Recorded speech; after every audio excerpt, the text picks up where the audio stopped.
Hi, I'm Leah Wheatholter, owner of Workman Forensics, and this is the Investigation Game Podcast.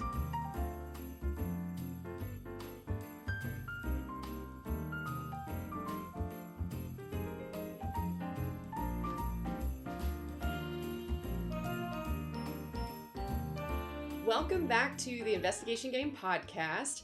I am so excited about this episode today because I am joined by three of the Workman Forensics team members, Alicia, Rachel, and Megan. Hello, ladies. Hey! I love that. Okay, good. We're off to a great start. We already got the laughs out. Our lighthearted podcast about fraud. Okay, no, fraud is serious. So I've asked my team here today to talk about some Christmas-related scams and fraud schemes and stories that were in the news. And none of us knows what the other story is, so this should be really fun. So each of us will just give a little synopsis of what happened, and then, we'll break it down like we normally do in the analyst bullpen, because that is a common occurrence. Anyway, so today let's start with Alicia. You're up. Okay, so my Christmas-related story happened last year. Basically, there was this family in Oregon who sold their home and they received $123,000 in equity from selling their home. They went to this title company to wire the money so they could buy their new home. Over the months, the man who had sold his home was wiring the money to this title company. And then one day, a week before Christmas, he gets an email from the title company saying, okay, here are your instructions to wire the money. Yeah. Oh, no. I So- love everyone's response. So he looks at the email and he realizes that he had already wired this money, so he was Yes. confused. So he contacted this title company and said, no, they told him this was the first time we contacted you.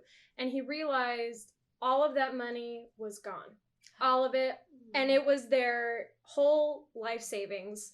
All of that money just gone. And this was a week before Christmas. And they had already sold their home. So they had to be out of their house by December 23rd. And they had nowhere to go because he couldn't pay for the new home. When he brought it to the police, they explained to him that he couldn't get the money back because the money was moved between 4 different bank accounts, then out of the country. It was already gone. So they went to the title insurance company and the CEO had told... Oh, by the way, the story was put together by KGW8, which is a local news station in Oregon. And when they did the story, they went and talked to the CEO of the title company, and he had told them that this has happened at least 6 times within that year. So this wasn't even the first guy this happened to. This was just the worst situation. And the man who wired this money, he said he got the emails from this company. It had all the emails, their logo in the emails read correctly, and he didn't think twice about it. He had nowhere to go, and then a couple days later, the CEO reached out to him and offered him a job as a fraud consultant at their company to warn people about wiring. Aww. When I read the follow-up story, it never said if they actually got into their home or not, or if they ever got their money back, but they said that they might end up in their home after all. I don't know if they ever did, I'm going to be honest. But at least the CEO offered him a position and was willing to try and help him get that money back. Yeah. But That's really depressing. I know. Did it say at all? I mean, it is kind of hard to get these stories just from news things, because sometimes I wish I was there to ask the questions for them. But did it say at all, how did he start getting emails from this title company? They would have had to know he sold his home. Oh, yeah. So what they believe was that these hackers had this title company's information, which is funny because the CEO told them that this hacker had to have hacked this guy's emails. But then it happened 6 times throughout the year. So it was definitely through the company. they had their information and they were in their system. And that's how they were reaching out to different people to get the wiring. So the only way they realized that it was hackers was when they went back to the emails, they saw that the email wasn't the right email address, but they hacked it so they had similar emails to what he would have been getting from the right people. But yeah. Wow. Man, I'm still kind of curious how he didn't have a claim against that title company. That's what I was going to say. They should be Because liable. This actually happened at a company I worked at. They hacked into the vice president of the company's email, actually sent emails from his email account to the Treasury Department asking them to wire money. So they'd hacked it long enough to follow his email trail and see that he was the one who always requested wires. Wow. And so I'm sure they hacked into the title company and just, that's how it happened. I mean, because, the easiest way to get into a company is through employees. So if your employees have clicked on something that let a hacker into your system. But I'm just still amazed that this guy didn't have a claim because there is cyber insurance that covers these type of breaches that then helps make your client, at least partially whole. Yeah. So if this guy listens to the podcast, I don't know if it's past his opportunity to make a claim, but I think you have a claim against the title company. Yeah. I don't know if he ever accepted the job offer. Yeah. But I guess because there was come work for me. I don't want a job. No. Hey, you can come talk for us. Right. Like you need to find a good attorney. Yeah. And It also sounds like they do need to warn up front that customers they're working with, hey, there's a scheme going on. Yeah. So After the first time it happened. If it's you would, happened warn 6 other different people. times. I mean, the fact that they didn't say anything, and the CEO said, this stuff, it happens really easily, and it can happen to anyone, so make sure if that people are asking you to wire money, you call first and make sure, but it shouldn't be your customer's responsibility to check up on your security systems. right, like they probably should have figured out how they were hacked. Yes. Yeah. Okay. So now I'm I feel glad like we all went agree. from warnings, but now let's hate on this title. Sorry, title company from Oregon. Yeah. Yeah. I'm not using any We names, admittedly but- don't know the full story, but you kind of look bad. Yeah. But it is fun to speculate about this. I'm sorry. I see why this story made you sad or why you didn't like Well, it. especially Yeah. right before Christmas, they Yeah, lost so- their house. I know, and he had kids. And if you just, Oh, if I gosh. just think about being in that situation and all of a sudden your home equity is gone, Yeah. Yes. and you have nowhere to live. And it is so true that so many people, that is their life savings, Yes. is their home equity. Yeah. Oh. Like they were building up that equity for the past 6 years. Yeah. Yeah, Oh, it and just it's makes all me sick. gone. What I find weird is basically this family, whenever stuff like this happens, it's just kind of oh, well, you lost it. So the FBI actually has, and it's like a joint task force type thing. So it's not just the FBI, but there's actually something called the Internet Crime Center. Although I think it's IC3. So there's another C in there somewhere. But it's for internet crime reporting. But to me, I mean, gosh, I don't mean to offend anyone, but it kind of feels like a black hole to me. Like whenever there's so many internet crimes, you can't really tell where things come from all the time. And then whenever it goes outside the country, and then we're going to go outside the country and do all of that. Like, let's say that you can find the person in another country. Like, there's a lot of steps to even working with that country. I mean, for $100,000, and that's that person's life savings, but in the big scheme of all these scams being run. So it's just so sad. And so really, I mean, awareness for consumers, I think, is the best prevention. Just clicking on, even though it looks like it's coming from Leah Wheatholter, clicking on that little button to make sure that it's not Leah Wheatholter at outlook.com or something. Yeah. So that's one thing I will say about the CEO. At least, he's taking the steps to kind of teach other people about these fraud issues, and he's using somebody that actually went through it. So it's, they're a little more charged to help other people stay out of these situations. Yeah. So good on this. Leave it to You're leave always it to coming up with a Alicia. positive. We're gonna have a make it positive button for Alicia. She's just gonna hit the button. It's gonna be a button that says oh, it's fine. All right, Megan, you're up next. Okay. What story do you have for us? Well, my story actually doesn't have to do with Christmas, but it does have to do with nuns, which I sometimes associate with Christmas. But when I was searching for a Christmas story, these nuns popped up.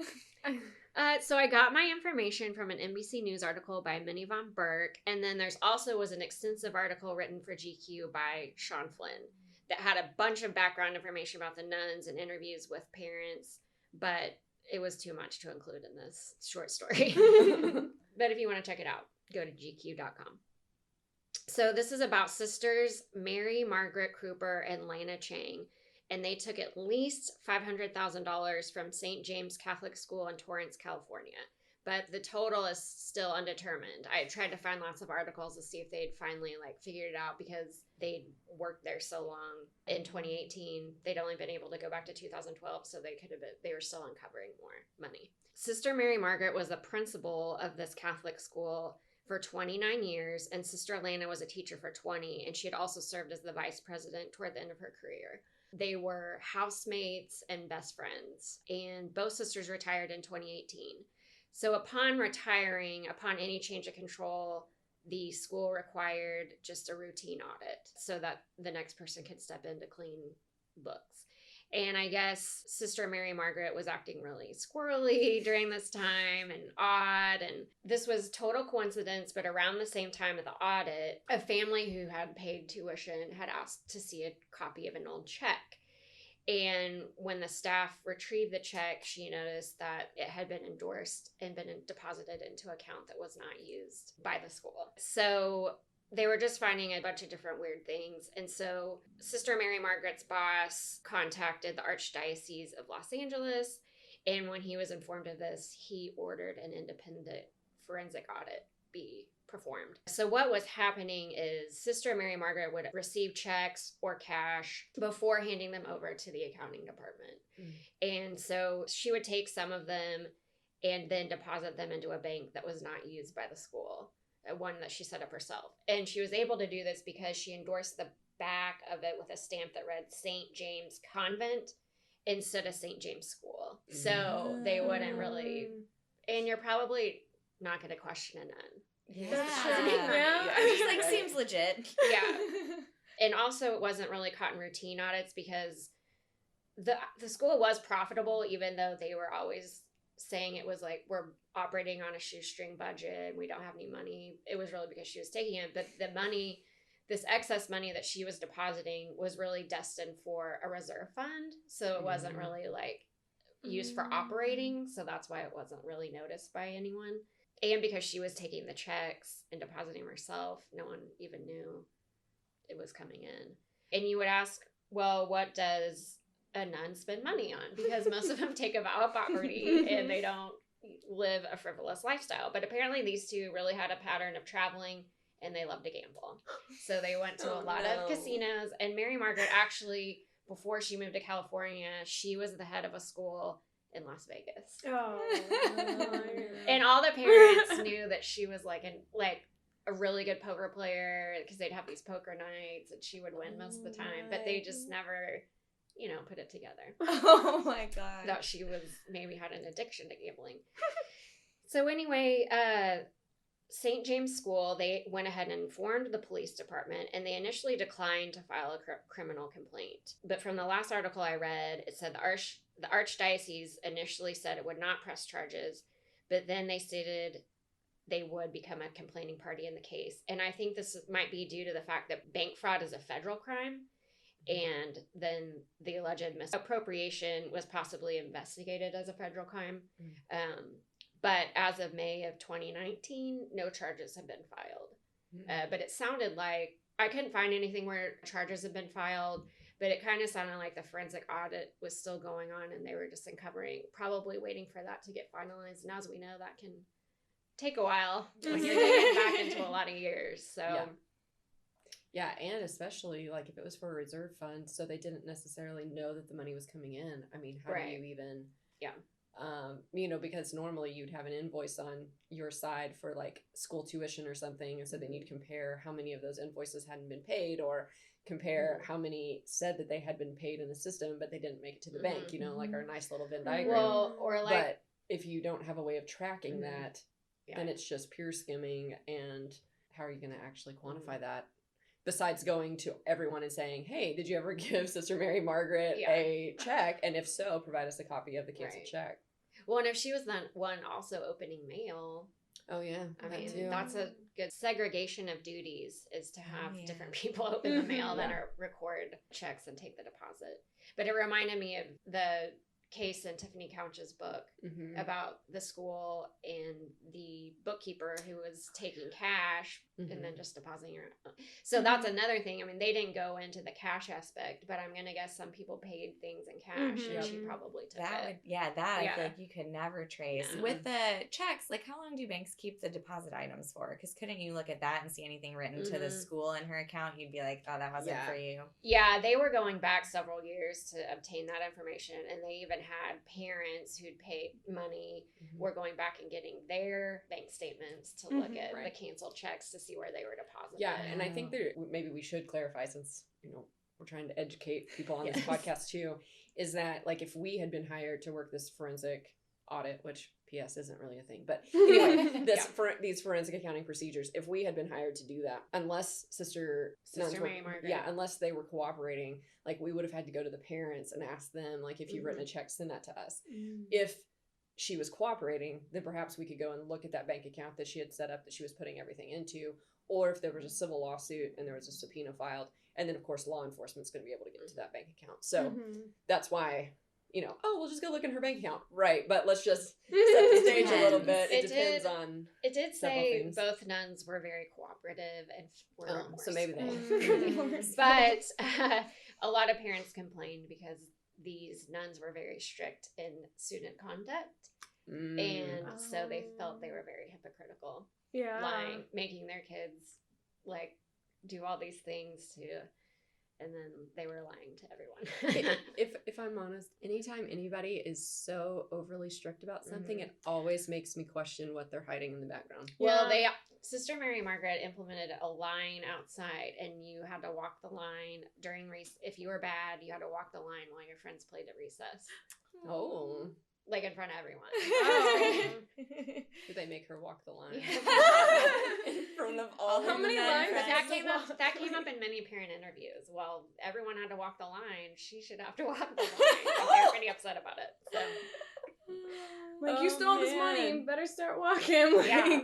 do you have any idea if they get the money back, or it's just another it's gonna case be where it's all gone. gone? it's gone, I'm sure. Especially if she was gambling.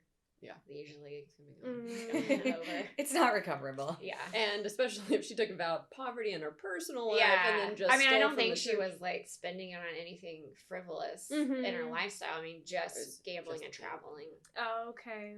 So, just going back to the fact that she worked at a school in Las Vegas and they had gambling nights. How is that? Isn't she not allowed as a nun? Is she allowed to gamble in the first place? gambling nights were just a lot of companies or schools do this as a fundraiser, and all the money goes to the school. Okay. Like you put in pots and then the money. Yeah. Anyway, sorry, it wasn't about Christmas, but it was interesting. Well, that's Yeah. that is a good story, and it's super similar to what we investigate Yeah. on a Yeah. daily basis. So great job, great story. Yeah, we should, put a little plug in here that Megan is the one that researched all the Oh, stories. yeah, that's and then we true. divided them up, and we don't know which one each other has. We said we need some Christmas fraud stories, and in 3 minutes we have I a whole know. list. She gave Yeah. me like a list I of was just, 9. I don't know what I was doing. This is why. This is why. It was like in 30 minutes, and I was looking for like an hour and couldn't find anything. Yeah, but that's just Megan's thing. That's true. I mean, we played the game Hunt a Killer. Just yeah. one little.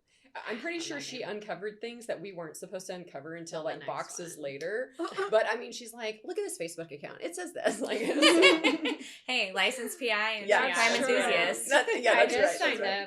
I just signed up to do the Hetherington Ethical Online Research. Oh, their class. the class. Mm. Good. Yeah. 'Cause Yeah. I need my CE. Right. That's awesome.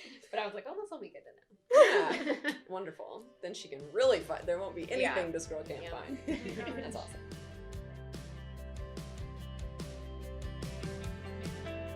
Are you a small business owner? Do you have someone who controls the finances in your business while you keep things running? Are you often concerned about the risk of fraud in your business?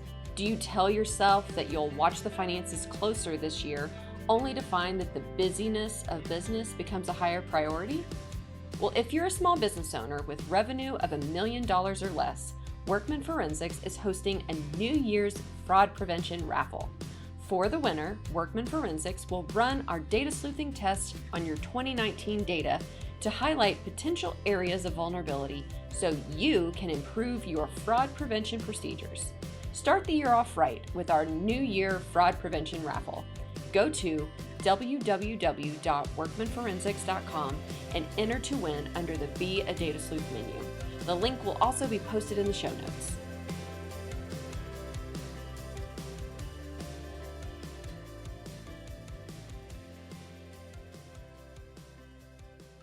All right, I will go next. Mine is very Christmassy, but I feel like the two of you had fraud stories. This is just like a straight up, well, yours was a scam too, but this is just a straight up scam. Have you guys heard of the secret sister thing on Facebook? No. Rachel, you have? I'd never heard of it. I hadn't either. It was mentioned as I researched my story too. Oh, okay. Okay. Yeah, so it's like setting up secret Santa lists or like, you know, old school like chain letters. Did anybody get those as kids? Oh, yes. Oh No, my gosh, I I know, I would get them. Oh, I got them. I would get them and I'm like, what? I mean, it was a future fraud examiner at work, right? I'm like, this just seems too good to be true. But I was always the one who broke the chain. me too. I never forwarded and I was like anything. so conflicted about it as a kid. I'm like, Mom, but like the chain's gonna be broken if I don't. I'm like, gonna have bad luck. I know. For 7 years. You were like, Yeah. I don't even remember how it worked. I don't either, but if you were the one that broke it, you were gonna have bad luck. But I was Yeah. too lazy to Oh. send a letter Yeah, to there was anyone. stuff like that, but it was Yeah. more like You probably had You email. read this story. It was Yeah. like on MySpace. Like Oh, you there you clicked go. on this photo, and if you don't forward it, they're gonna haunt you at night. Yeah. Oh yeah. that Right. was- It was yeah, that it was like kind of that, but this actually happened through This was snail through mail. written letter. What? Alicia is stunned right now. Well, we You grew like up get in the paper 80s and and 90s. you write it There down weren't- there and you wasn't put it in email. an envelope and you send it with a stamp. But like, how do people know your address? Did they just write down random addresses? There was a thing called a phone book. Oh. Oh my gosh.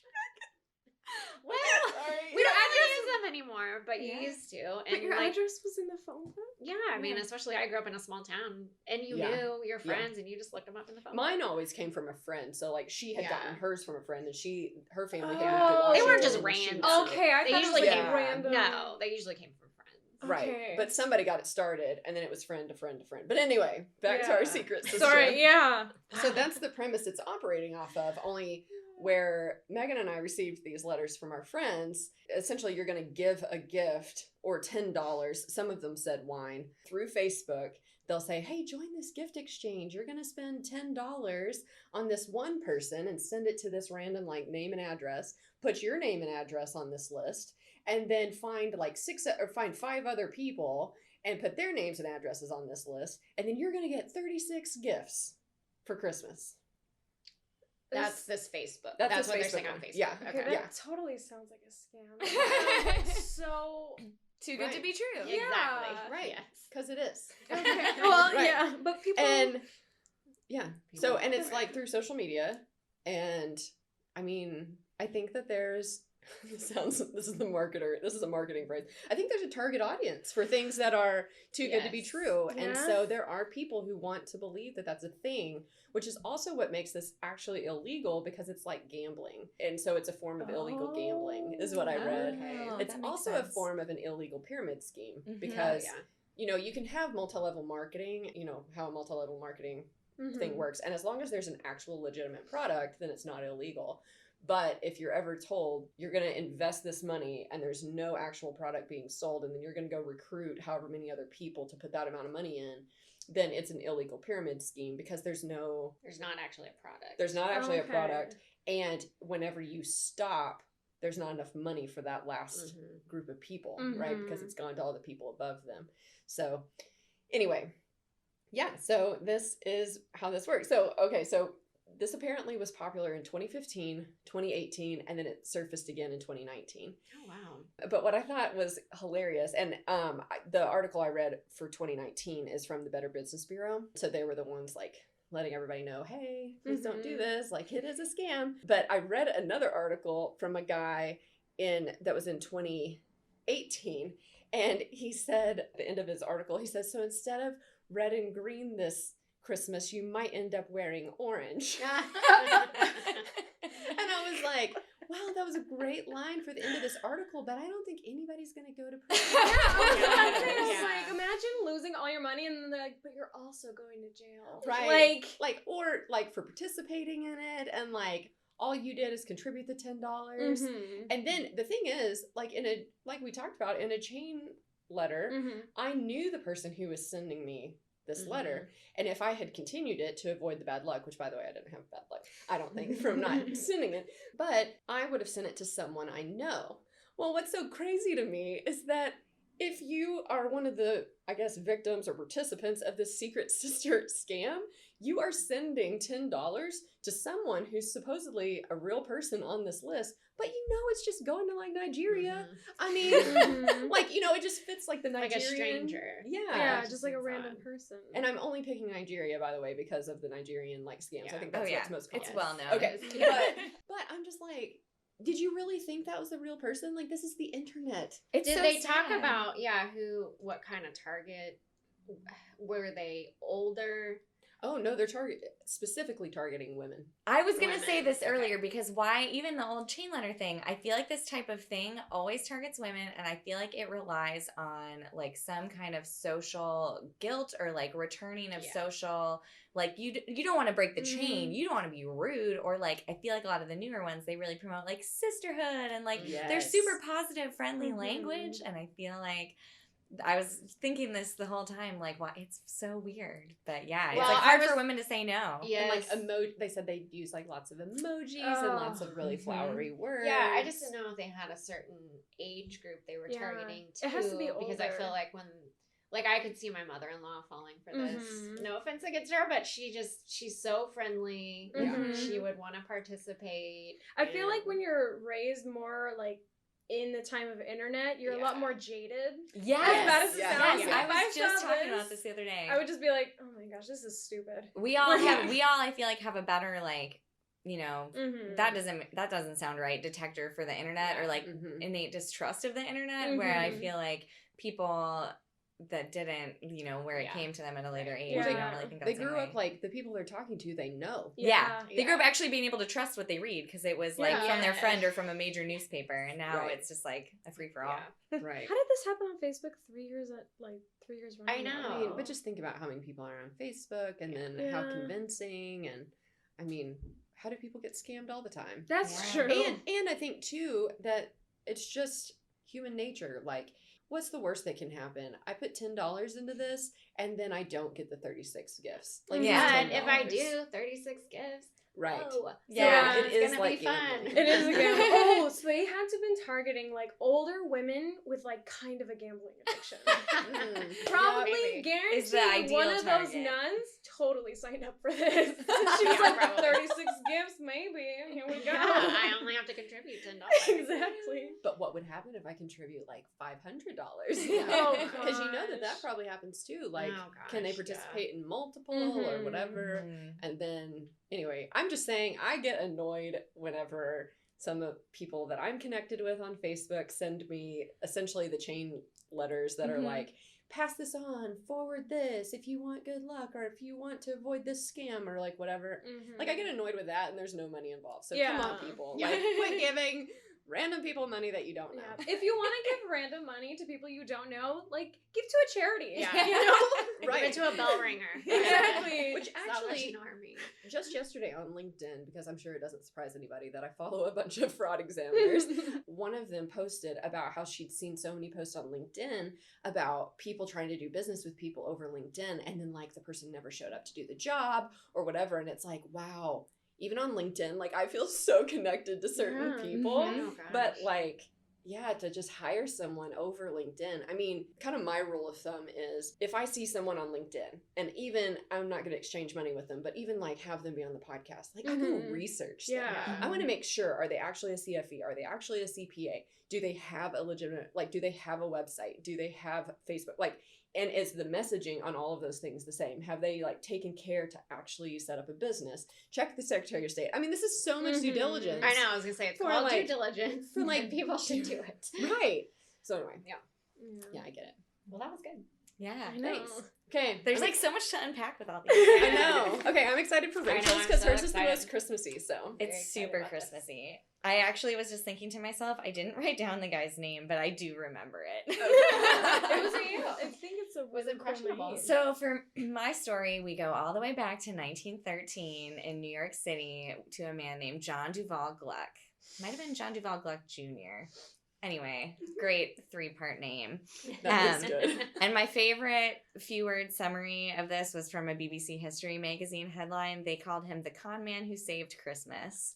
And I feel like that that's about so sums good. it up. So what Gluck did, well, to go kind of set the background for the story, we're all familiar nowadays with kids writing letters to Santa. That actually only started in the 1800s, but as it became more popular, the post office had all these letters that were undeliverable and they didn't know what to do with them. So in 1911, the U.S. Postal Service formalized this program where in a given city, they could designate a charity that would respond to all the letters to Santa.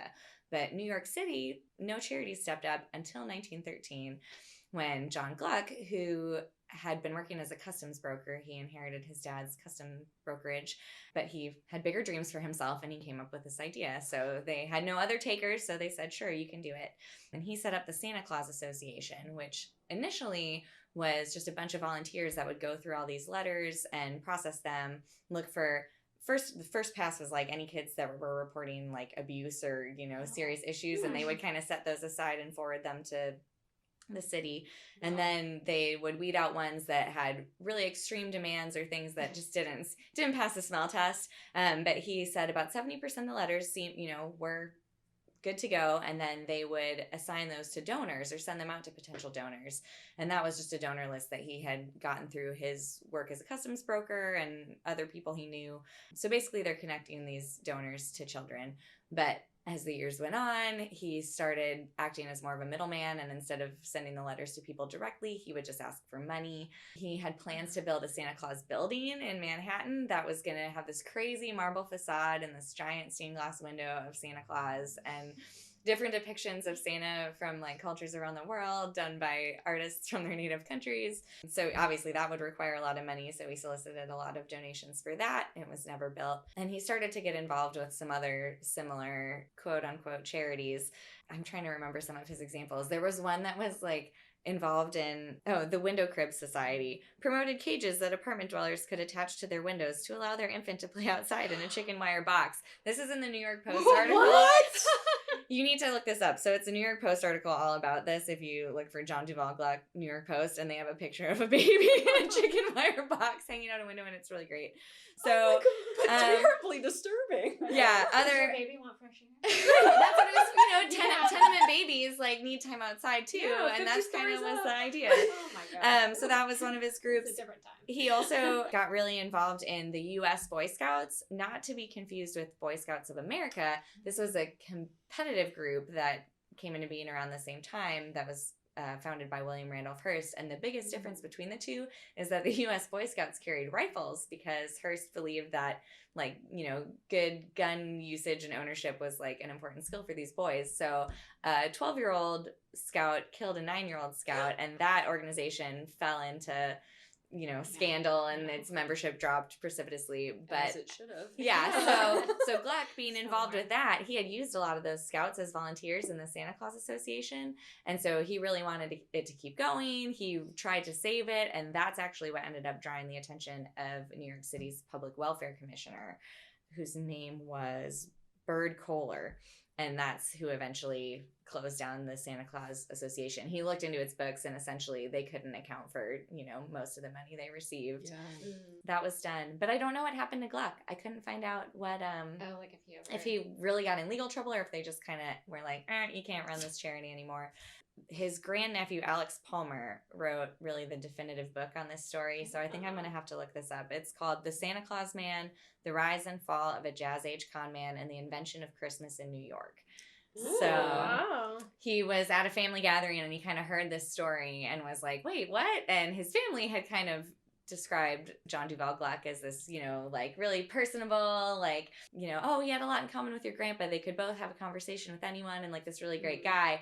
But then once Alex Palmer kind of looked into it, he was like, well, he was kind of a scammer. But even Palmer ends up saying at the end of his book, a lot of recollections of him are just positive. Like people remember the good stuff. And in a way that's noble because he was fulfilling children's wishes. He was just also enriching himself at the same time. Right.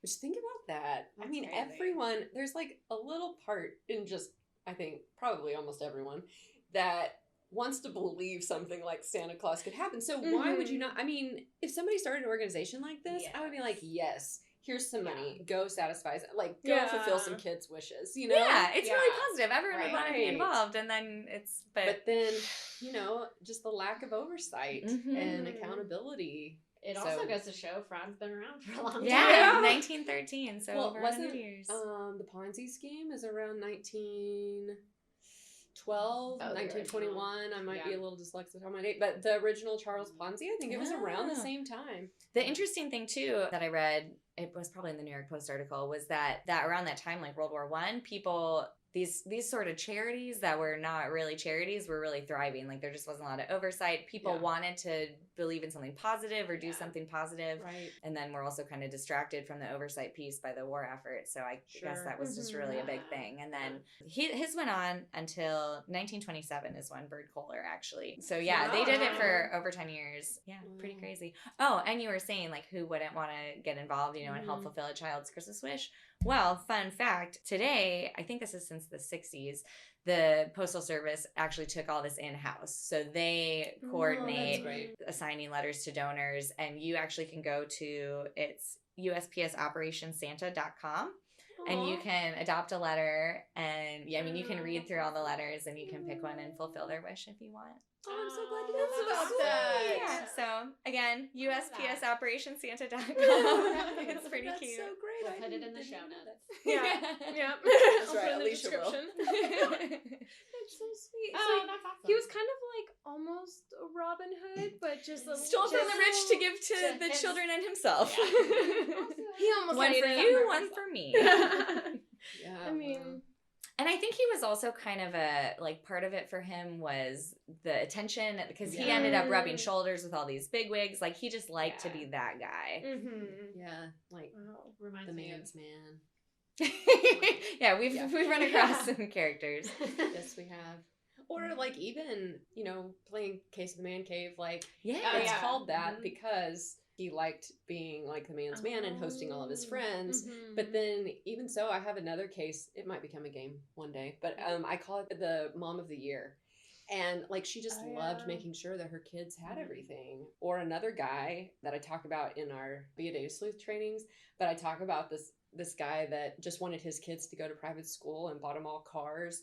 And the day we brought him in to interview, he only had like $2 in his bank account because he was just stealing all this money from his employer and then paying for everything because he didn't have anything growing up. And he had said, my kids are going to go to college and have everything taken care of. He was such a nice guy. That's He was so sad. nice. Like, I had to like hold back tears while interviewing this guy. It was very...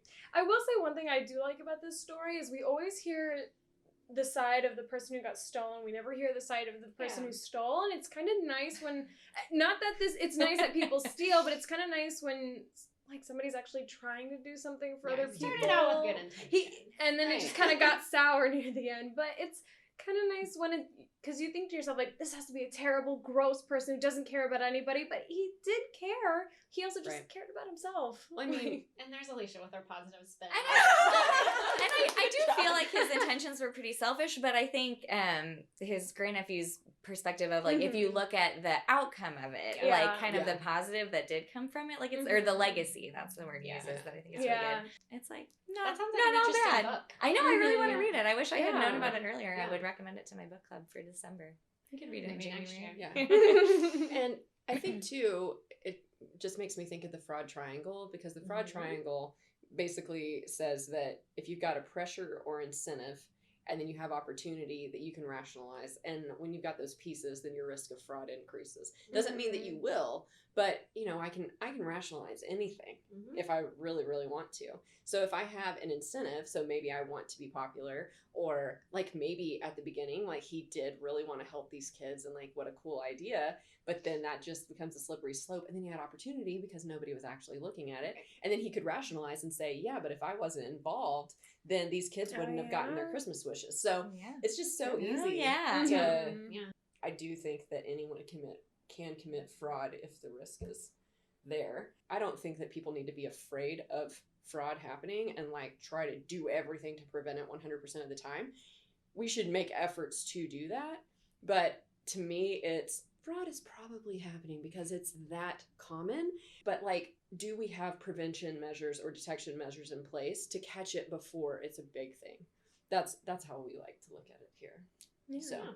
So it's not something to be afraid of, but like there's only so many ways people can steal. And I do think that in all of these stories, there's so many similarities, no matter, even though we're talking about different cases. So anyway, great job. This is fun. This is fun. We've already got an idea for April Fools to do this again. So get excited. My birthday. I know. It is Just chime that in. Just get her a gift through that Right. Megan can be your secret sister. Oh my gosh. All right. Well, thank you all for joining us. This was so fun. I know. Merry Christmas, everybody. Merry Christmas.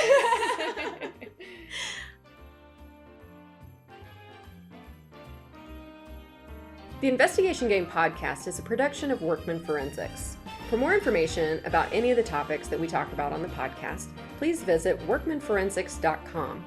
And to register for our Be a Data Sleuth seminars, visit beadatasleuth.com. You can also connect with us on any of the social media platforms by searching Workman Forensics. If you have any questions, comments, or suggestions for the podcast, please feel free to email us at podcast@workmanforensics.com. Thanks for listening.